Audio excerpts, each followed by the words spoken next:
አቤቱ ደግሰው አልቋልና ከምድርም ፍቅር ጠፍቷልና እንደ ቸርነት እኔ ኢትዮጵያን አንድ አድርጋታለሁ። አዶናይ ነኝ። ብዙዎች ቴዎድሮስ የሚባለው ኢትዮጵያን አንድ የሚያደርጋት ይህ ቴዎድሮስ ሲሆን ወይ ከሰሜን የመጣ እያሉ ነበር። እንጃ። ወደ ሌላው ከመሄዳችን በፊት ቴዎድሮስ ማን ነው? ይሄኛው ቴዎድሮስ አይደለም። እሺ፣ ይሄኛው ቴዎድሮስ አጼ ቴዎድሮስ ነው። የዛሬ 170 ምናምን ዓመት በፊት የነበረው ቴዎድሮስ ነው ይሄኛው ማለት ነው።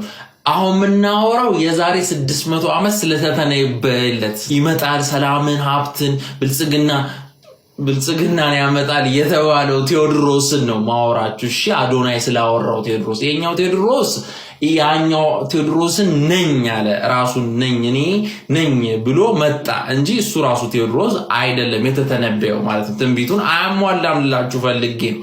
ለማንኛውም እንደዚህ አይነት ነገር ሰዎች ተስፋ በቆረጡ ሀገር በተበታተነች ጊዜ ይፈጠራሉ። ሰው ፕሮፌሲ ተብሎ ትንቢት ተብሎ ይነገራሉና እንግሊዞች ኪንግ አርተር ብለው፣ ፖርቹጋሎችም ጀርመኖችም አላቸው፣ ግሪኮችም አላቸው፣ አረብ ሀገራት መህዲ ይሉታል። ሁሉም አላቸው በየሀገሩ ሁሉም ቦታ ያለ ነው። እኔ ግን ምን ብያምናለሁ መሰላችሁ? ቴዎድሮስን መሪው አይደለም አሁን ያለው ኢትዮጵያ የሚመራው መሪ ቴዎድሮስን መሆን ይችላል። በዚህ ህዝቡ ብሔርተኝነትን ስንፍናን ትቶ ኢኮኖሚውን ለማሳደግ ሲጥር፣ ብሔርተኝነትን ለማጥፋት ሲሰራ ያ ነገሮች ቴዎድሮስ የተባለው ፕሮፌሲዎችን ህዝቡ ጋር የሚቀየሩት ህዝቡ ልክ ሲቀይረው ማንም ስልጣን ላይ ያለው መሪ አሁንም ቢሆን ያለው መሪ ቢሆን ቴዎድሮስን ሆነ ማለት ነው። ያንን ነገር ፈጠረ ማለት ነው። ገብቷቸዋል ምላችሁ?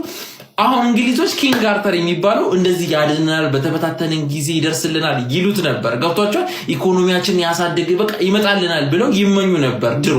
አሁን ግን አይመኙም። ለምን? እራሳቸው አድርገውታል። ኪንግ አርተር ከሞተበት እንደማይነሳ ፕሮፌሲው እንደማይጠቅማቸው ቢሆን እንኳን እውነት ቢሆን እንኳን እሱን ቁጭ ብለን አንጠብቅም ብለው ለኢኮኖሚያቸው ለሀገራቸው ለፍተው ለልጅ ልጅ የተረፈ ተንደላቀው ልጆቻቸው የሚተኙበት ኢኮኖሚ ምግብ የረከሰበት እንኳን እነሱ ሌላው መጥቶ የሚበላው ምግብ ያለበት ሀገር በሰላም የሚኖሩበት መለያየት ቢኖርም ግን ተከባብሮ የሚኖሩበትን ሀገር እየገነቡት እንግሊዞች በቃን ያሉ ቀን ነው። ገብቷቸዋል? ኪንግ አርተርን መጠበቅ አቁመው እራሳቸው መተግበር የጀበሩና ቴዎድሮስ እንዲመጣ አጠብቁ ኢትዮጵያውያን። ቴዎድሮስ መጣም አልመጣም አሁን መጀመር እናንተ ስትለወጡ ቴዎድሮስ መጥቷል። ይኖ ወራሚ ተረታችሁኛል። ገብቶላችኋል? ግን ገብቶላችኋል? አዎ፣ ልክ እኛ ቴዎድሮስን መች ነው የሚመጣው? ልክ እኛ ብሔርተኝነታችን ውስጥ ላይ ተደበቀችው ስበን ስናወጣ ነው። ገብቶቻል? አገባችሁ? ሰላሙ እዩት። ይሄ የሁለተኛ ክፍል አማርኛ መጽሐፌ ነው። እዚህ ጋር የመጽሐፉ ህጋዊ ቅጂ ባለቤት 2014 ዓ.ም ይላል። ዳግም ህትመት 2017 ዓ.ም ይላል። አሁን ደግሞ ወደ ፔጅ 21 እንሂድ። ለአዶናይ የውድድሩን ዋንጫ በላ ወይም አሸነፈ። ደግሞ ፔጅ 21 ላይ ማርያምን ብሎ ደግሞ የታተመው 2014 ዓ.ም ነው። ቆይ ይሄ ነገር ትንቢት ነው ወይስ ምንድነው? ተመልከቱት ይሄንን ነውር፣ ይሄንን ጋጥ ወጥነት። አዶናይ አክሱም በሄደ ሰዓት እንግዲህ ቪዲዮ ተለቆ ነበር ያየሁትና እኔ ነጭ ነጭዋን የምናገረው ማንንም አልሰማም። በእውነት የምናግራችሁ በቤተክርስቲያን ቀልድ የለም።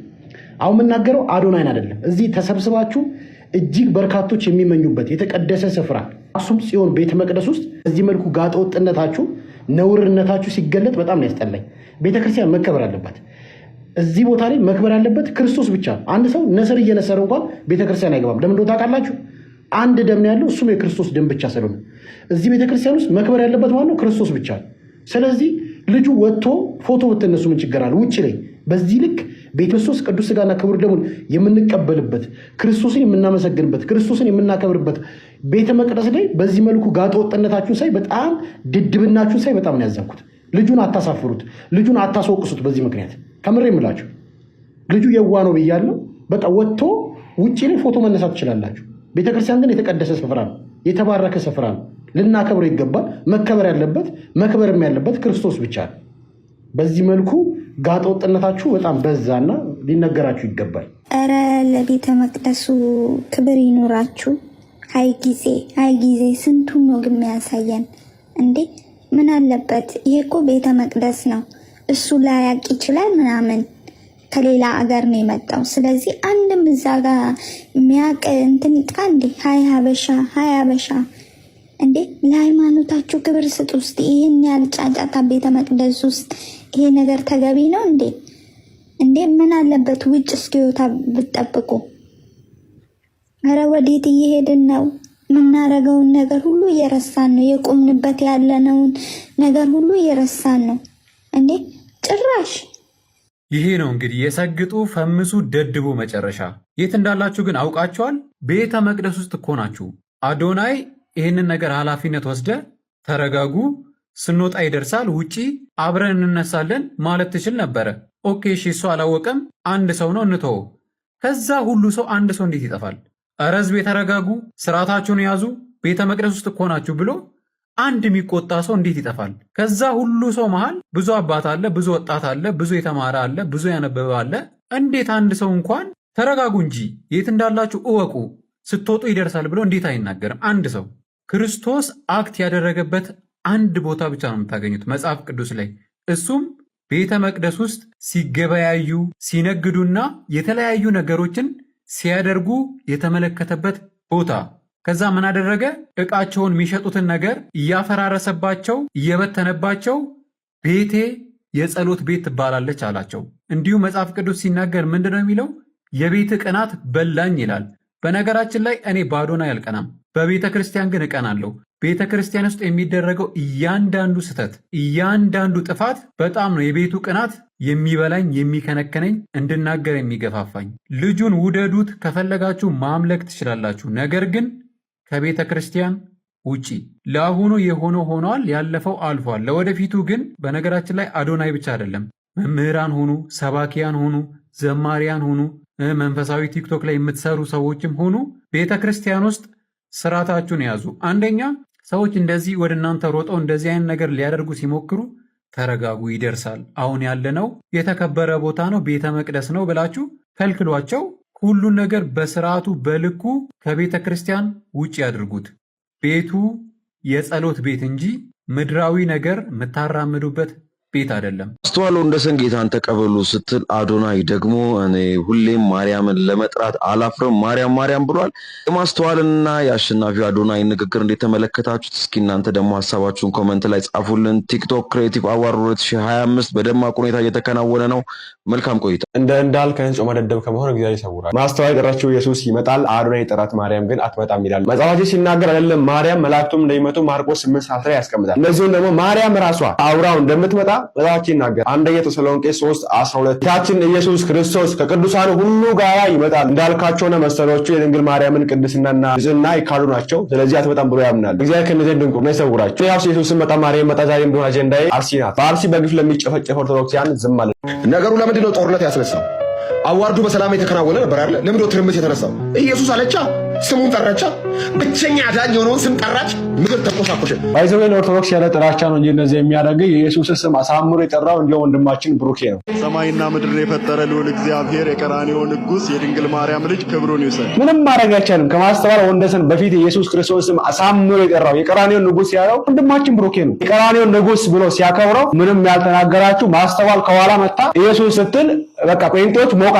ለኢየሱስ ያላችሁ ፍቅር ቢሆን ኖሮ ወንድማችን ብሩኬ ነበር ሲጠራው ይደንቃችሁ የሚል። እናንተ ጥላቻ ለቤተክርስቲያን ኦርቶዶክሲያን ስለሆነ ግን ማስተዋል ኢየሱስ ስትል ቀወጣችሁ። እኔ ተሰረግጬ የምነግራችሁ ነገር ኦርቶዶክሲያን ማርያም ማርያም ሚሊየንስ ጊዜ ብትሉ እግዚአብሔር መንግስት አትወርሱም። ጴንጤዎችም ኢየሱስ ኢየሱስ ሚሊየንስ ጊዜ ብትሉ እግዚአብሔር መንግስት አትወርሱም። ኦርቶዶክሲያን እግዚአብሔር መንግስት የምትወርሱ ቅድስት ድንግል ማርያም ስብዕና ይዛችሁ ስለተገኛችሁ ነው። ጴንጤዎችም በየሄዳችሁበት ሁላ ኢየሱስ ኢየሱስ ስላችሁ እግዚአብሔር መንግስት አትወርሱም። ያዛችሁ ነገር ስትፈጽሙ ነው። ኮፕሊንግ ማድረግ እንዳይረሳ።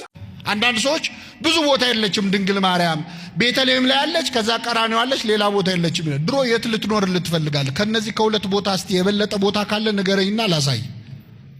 ከቀራንዮና ከቤተልሔም የሚበልጥ ቦታ አለ? የለም። የመጣበትን ሲፈጽም ሁሉ ወላዲት አምላክ አብራው ነበረች። እዚያው መስቀል ስል እስኪያሰናብታት ድረስ አምጣ ተጨንቃ ነበር። አንዲት ሴት ካማጠች ቀጥሎ ልጅ ያስፈልጋል አይደል? እመቤታችን መስቀል ስር ስላማጠች ልጅ ሰጣት። እነኋት እናትህ እነሆ ምንሽ ልጅሽ ብሎ ሌላ ልጅ ሰጥቶ እስኪያሰናብታት ድረስ። እንደውም ሊቃውንተ ቤተክርስቲያን ሲጨፍንም ሲገልጥ ይላሉ። አንድ ሕፃን ልጅ ገና እንደተወለደ አይኑን ሲገልጥ መጀመሪያ የሚያየው ብዙ ጊዜ እናቱን ነው፣ አለዚያ ወይ አዋላጇን ወይ ሌላ ሰው ላይ ይችላል። ስንሞት ግን ከመሞታችን በፊት መጨረሻ ላይ ማንን አይተን እንደምንሞት የሚያውቀው እግዚአብሔር። በአደጋም በድንገትም የትም ልንሞት እንችላለን። ክርስቶስ ግን ሲጨፍንም ሲገልጥ ያያት ናት እመቤታችን። ወደዚች ምድርም ሲመጣ መጀመሪያ የተመለከታት ነፍሱን ከመስጠቱ በፊት እነኋት እናትህ እነሆ ልጅሽ አለ። አባቶይ ነፍሴን በእጅ አደራ ሰጣለሁ ብሎ ሰጠ። ለመጀመሪያ ጊዜ ንጉሥ እየዘለለ ያመሰገናት ታቦተ ጽዮን ናት። ለመጀመሪያ ጊዜ ጽንስ እየዘለለ ያመሰገናት ድንግል ማርያም ናት፣ ጽዮን ናት። ያቺ ጽዮን መንገድ ትመራ ነበረ። ድንግል ማርያምም መርህ ለመንግሥተ ሰማያት ናት። መንግሥተ ሰማያት መርታ ታገባለች።